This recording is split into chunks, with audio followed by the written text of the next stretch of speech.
everyone, welcome back to Deep Dive. This is episode number 13, and today I'd like to talk to you about how to implement a mood change or a color change within a phrase or within a section. Music really is about transitions. It's about going on a journey, going from one point to another, and noticing all the changes, all the surprises, and the beautiful things that you see and observe along the way. Even though I think about every single note before I give a performance, certain notes are more important than others. And these notes have special powers because they can dictate where the music goes next or holds an emotional content that is especially important. So today I'd like to go over some of these transitional phrases with you and show you these chords that to me are quite magical and different ways to execute them in order to have a wonderful performance, in order to share that change with the audience that is listening to the performance. So let's go. Sometimes the mood change occurs with just one magical chord, as is the case in the second movement of Beethoven's third piano concerto, where piano starts without the orchestra.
There's so many wonderful moments in that introduction alone, but what I want to talk about is this wonderful G major chord that to me is a great surprise and has so much perfume within.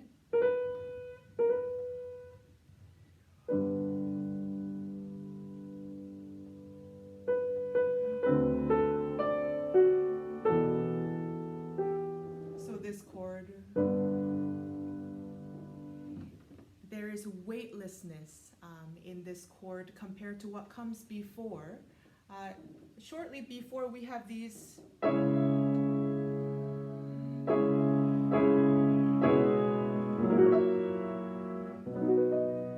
there's a lot of angst, tension in this minor chord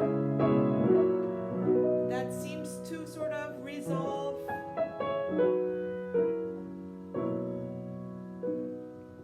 We thought we were in this wonderful land of B major, but Beethoven takes this B and then does a little embellishment, two pickups, 1, 2, and then he puts this B in a new setting, becomes a third of a G major chord. So going from this chord to this chord. It's like one of those moments when you're seeing a scene change in a movie where the eye of a stranger becomes the glistening reflection of the sea or something like that. We recognize this B, but it gains new identity with becoming part of this G major chord. And So that transformation to me is very beautiful. So I need to just shade this chord just right. So how would I execute it? I would make the sound weightless by creating a sound that is not heavily weighed down by my arms. Before, I would play these chords with heavy arms, sort of really voicing a lot of pinky and hanging on to all the notes that I'm playing.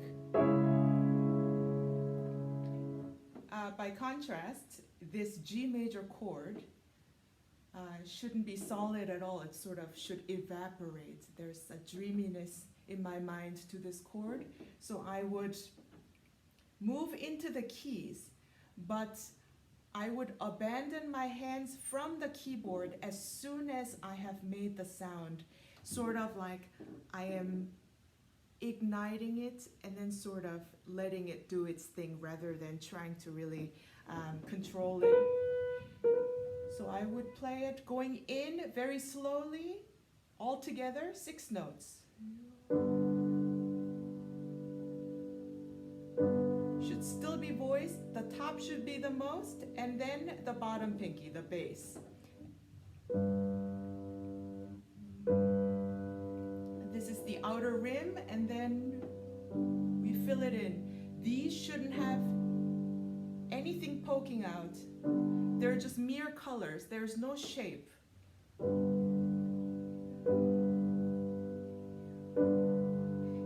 It takes time to get just right, especially when I am going somewhere to perform it. Every piano reacts very differently to this kind of weightless sound, and I have to make sure all of these 6 notes are very even on the piano so nothing sticks out and there's no pebbles in this shoe.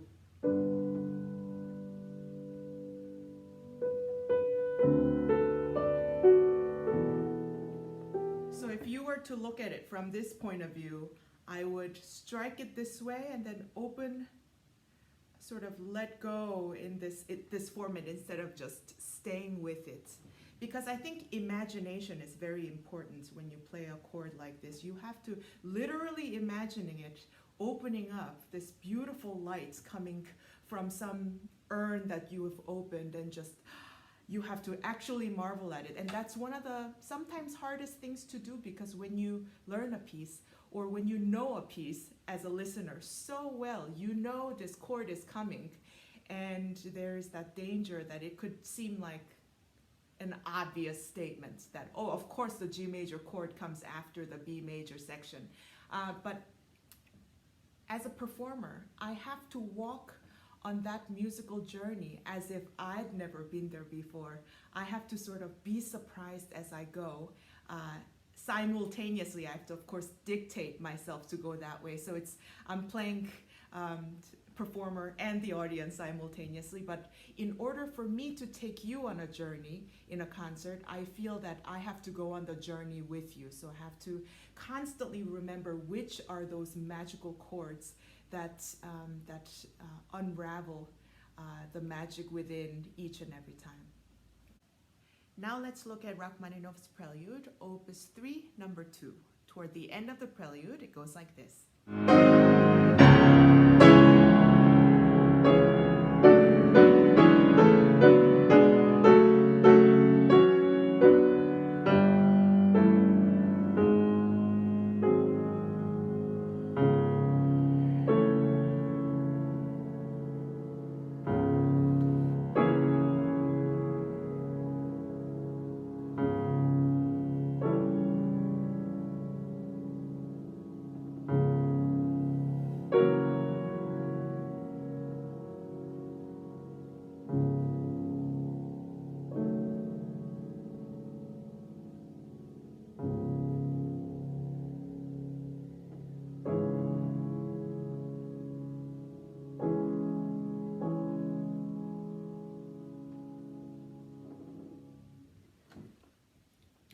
These chords that are at the very end have always been my point of interest, because Rachmaninoff just doesn't let you go.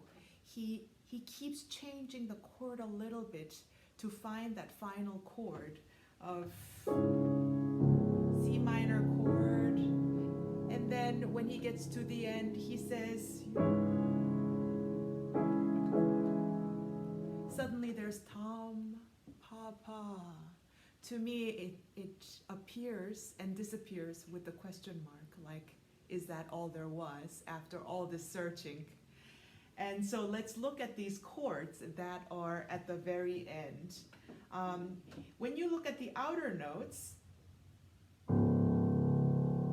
it's all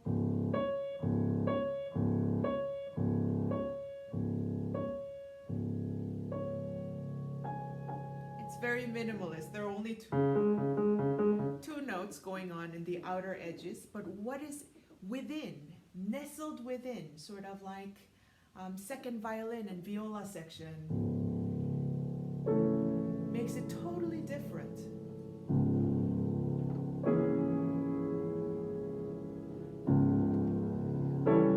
So rather than hearing that minimalist outer notes, we start really going down the path with those inner notes.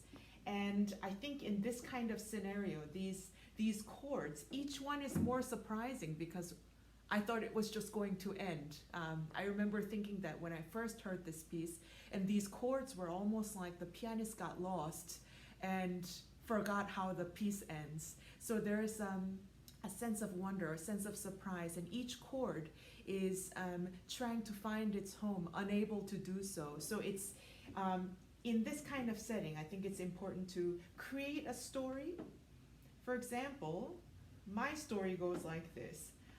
So after these big crashing chords,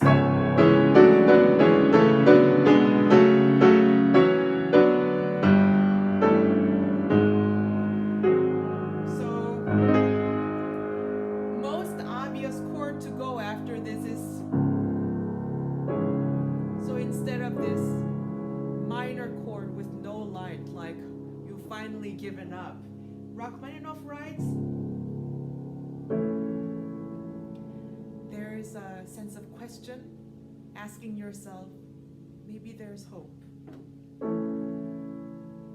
And then the second chord, for me, has a little more conflict, like the hope is a little bit shattered with the second chord because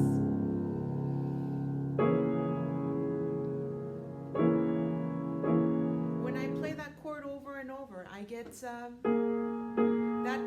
clash in the inner voices really get to me. So I think in my music I write conflict. And then third chord. This is of course less poignant than the one before. There's a release of energy of some kind, maybe a little bit of light and hope again. Second time. It looks kind of like the first chord, this one, which for me is purer. And then the third chord, it's a little bit different. It's a little darker than the first chord, but definitely more hopeful than the second. And then for me, the light before the sun sets finally. I can't get too excited and come up too much with this chord because we are coming to an end, but there, I want that golden light to shine for just a split second. There, it gives the listener sort of a question mark in a way. Maybe this story will not have a sad ending. This is sort of like you forgot what happened leading up to this, and then with this fifth chord everything changes. That's a loss. Sort of the door closes to all that hope with this chord, and then we come to the dark final chord. Sort of like asking, is there no other way? And then you fall into the darkness. So now that you know my storyline, let's look at how how I would position my hands and strike the keys so I get the effect that I want. First one, I would just voice it, play it very sort of brightly. It's sort of a faster attack, not very heavy on the arms. It's sort of like this neutral sound. Some chords, if you have some highly intensified chords coming up later, you can't really give away that emotional content too early, no matter how much you like the chords leading up to that intensifying chord. You kind of have to sacrifice what comes before so you can get that maximum effect when you hit the most important chord, which for me is that light, the chord that is number 4. Until we get there, I'm sort of going to keep it a little bit boring. But when I feel a conflict, so I would bring these out so audience feels that angst with me, and then come down here, because after conflict you must always retreat to get that slight resolution, even if it's not peaceful. And then this light, this is when the chord should be most voiced, most top. The top has to have this bell-like,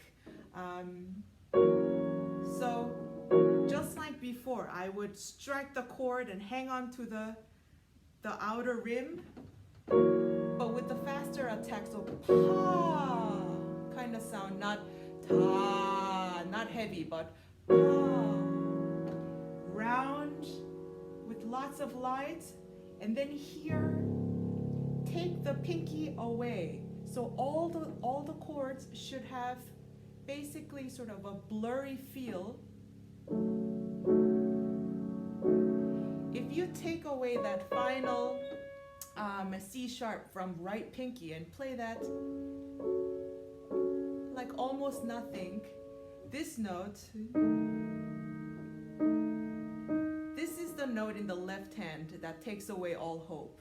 So that will just, without you trying or not trying, will sort of float to the surface by itself as that figure that takes all the hope away. So let's go from the light,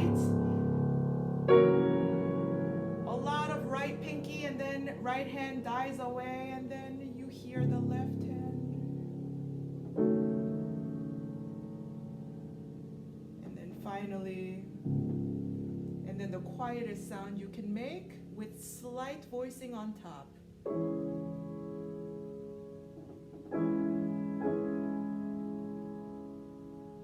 This is now a triple pianissimo. It's hard to get all the notes speaking evenly and voice it to the top, but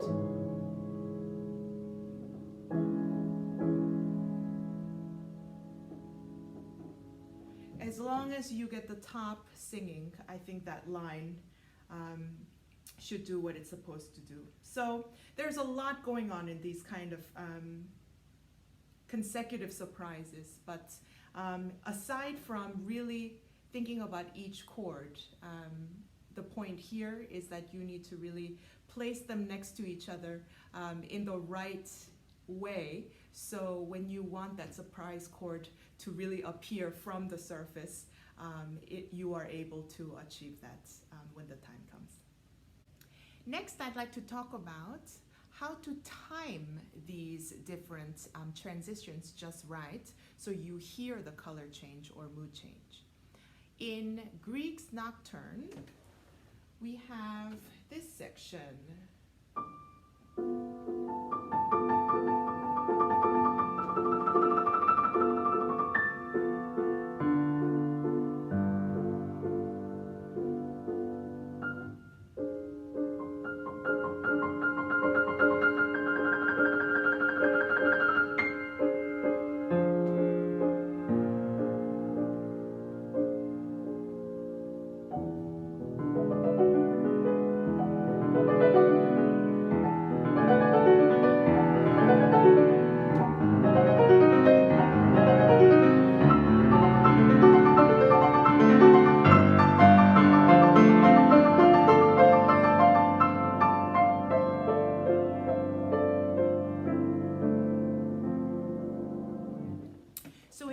section. It's a very colorful passage where there are more than one surprises, but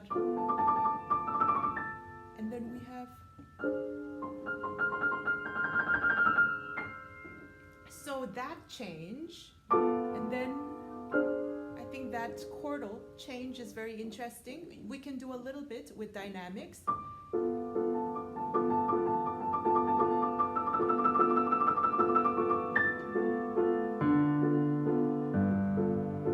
I like to play the second one a little bit less.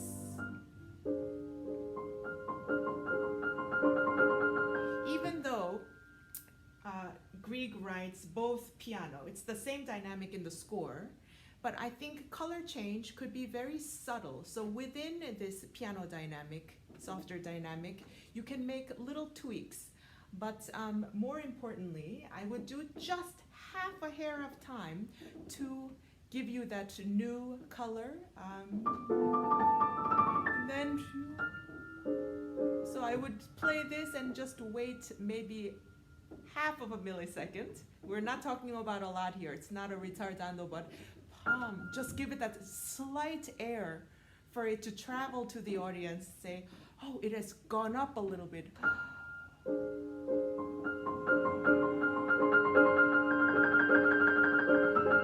And make sure that F sticks out a little bit because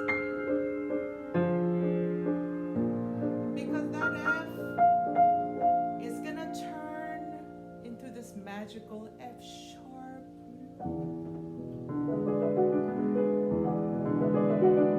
Again, with the timing, no ritardando is written here, but I think just a little bit of timing is required to go from F to F sharp.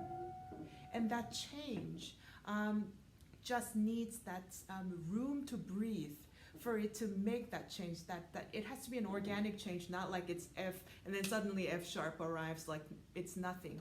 There has to be some kind of emotional content that makes it travel up a step, and then we go on a completely new journey. So I like to take a slight time when I am doing the mood change. Certain places I think could gain a lot from this kind of just very, very small timing. Again, nothing too much, but just enough for it to gain that slightly more special power. So in the cadenza of Beethoven's third piano concerto, in the first movement, we have something a bit similar to that I'd like to talk about. This theme comes back, so this is a cadenza, so I'm playing all by myself.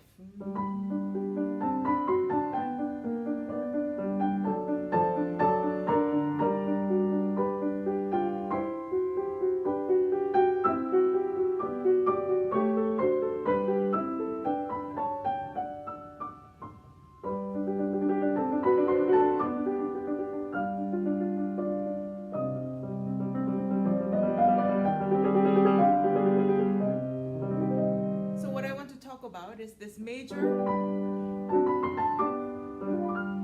into a minor. That change from major to minor, I think, should be noted, and it should come out pretty organically, even if you don't really showcase it for the audience. But I think that kind of passage works better with just a tiny bit of time. If you do it straight, it sounds like this.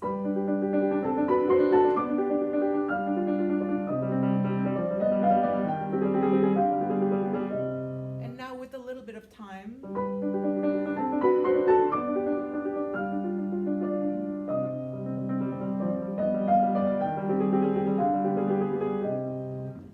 It gains that color change in a much clearer light, in my opinion, and it gives it when it gets to the minor, it sort of helps with its character also, I feel, because when it gets to minor, I think feels very different than similar figure in a major key, moves very swiftly, like no problems or pride. But when it's in a minor key, there's a pleading quality to it when it turns minor. And when there is a little bit of time surrounding it, I think it's much more natural to give it that variance when it's not just all strictly moving along. So when you're doing this color change, think about just adding just a hair of time here and there and experiment with how that changes when you're doing these color changes. To summarize, in order to implement a mood change or a color change within a chord or a series of chords or series of notes, we need to first look at the chord itself, decide its character, decide its emotional content, and then we think about the execution. We look at the surrounding notes, especially the notes leading up to that surprise section or color change, and we have to time it just right in order for that surprise chord to really bloom in context.